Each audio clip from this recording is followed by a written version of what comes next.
Alright, hello, welcome back everybody. PayPal and Patreon are down there if you want to support me. You'll do so if you actually can.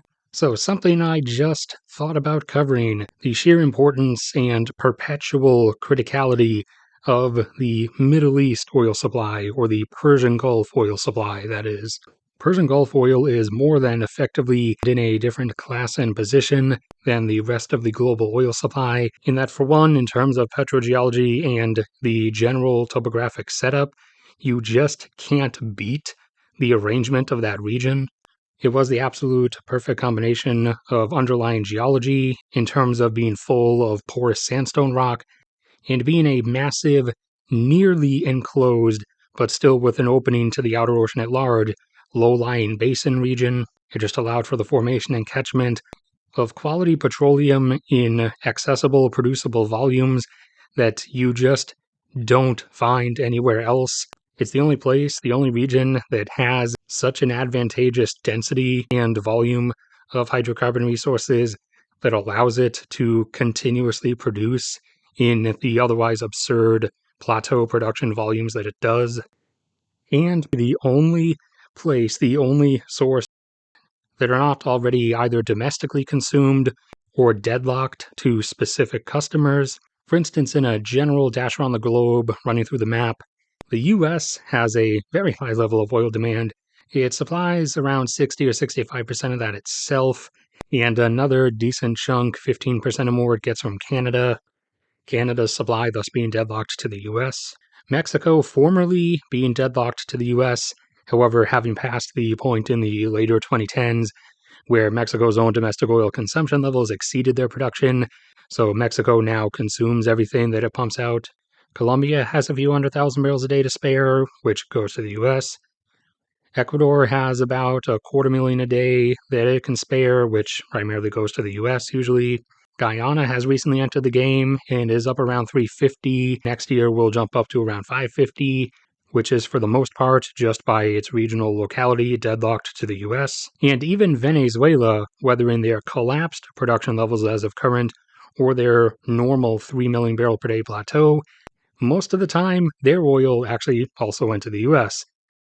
The only Western Hemisphere supplier who really isn't is Brazil, and part of that is because Brazil consumes most of its own production domestically, as their oil production is at the moment a bit above 3 million barrels per day, while their domestic demand is usually around 2.5 or 2.6. However, their output between now and 2025 is going to be brought up because of several new offshore fields to between 4 and 4.5 million barrels per day. So in terms of those bright spots, as Brazil's output climbs up, Brazil's excess production could probably satiate them, and so while some bit in Europe and North Africa is taken care of, for example, Egypt supplies a decent bit of its own consumption. Algeria consumes about 40% of their production, the remainder of their output being able to take care of Tunisia, Morocco, and you could probably throw in Portugal as well. Libya, both in terms of its export volume and in terms of actually where its oil mostly goes to, primarily takes care of Italy and Greece.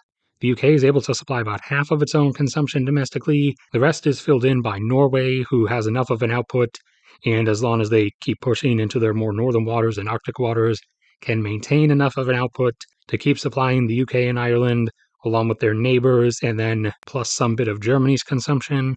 Azerbaijan down there doesn't have much of an output. They're on their decline from their peak, and most of what they do output just goes to Turkey. However, it's not enough for Turkey, so what more Turkey does need is filled by Russia, at least at current Russia production levels, or formerly current Russia production levels. As they're not at 11.2 anymore, they're already down to 9.7. But Russia generally fills the needs of Eastern and somewhat Central Europe up to a point. So for Europe, even with all this regional supply around them, there still is a decent chunk of demand hanging on there, though partly because some chunk of Russia's oil goes to China, combined with China's own domestic production that is able to satisfy a chunk of China's demand, throw in Kazakhstan, who for the most part sends all their oil to China as well. However, after that, that's about it. And there's still quite a bit of demand hanging on out there, isn't there? And the only place then that can really fill and even sometimes flood the open market is the Middle East, as oil in the Persian Gulf is, as I already said, prolific, permitting the countries there to maintain multi-million barrel per day production plateaus for decades now, and most of them for several decades more to come. And this is usually where the misunderstanding comes in.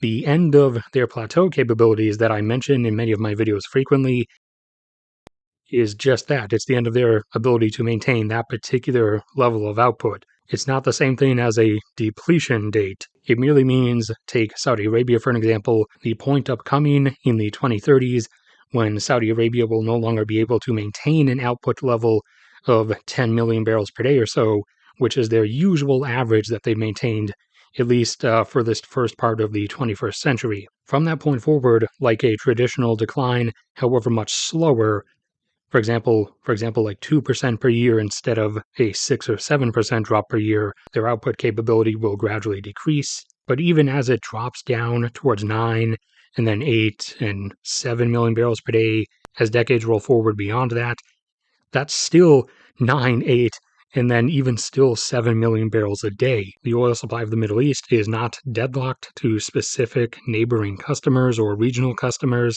It is tanker-bound market oil, meaning it is open and available to supply everybody, and there are quite a few people waiting for it, obviously. And so, yeah, it's basically just the Persian Gulf as a massive, open to the entire market mega supplier. They're the only ones that, at least on economic planning scales, are going to reliably, perpetually be there, churning it out. And that is it for this one then. So thank everybody for sticking around and listening. Like if you enjoyed, subscribe if you haven't already. Watch any of my other stuff. There's plenty of it. You can support me through PayPal or Patreon. Just only do so if you actually can. Or go subscribe to my cat real quick. Try to help us get her the rest of the way to 1,000 subs before her channel's monetization deadline runs out soon. But no matter what happens to me anyways, may God bless and protect all of you, and I will see you all around next time.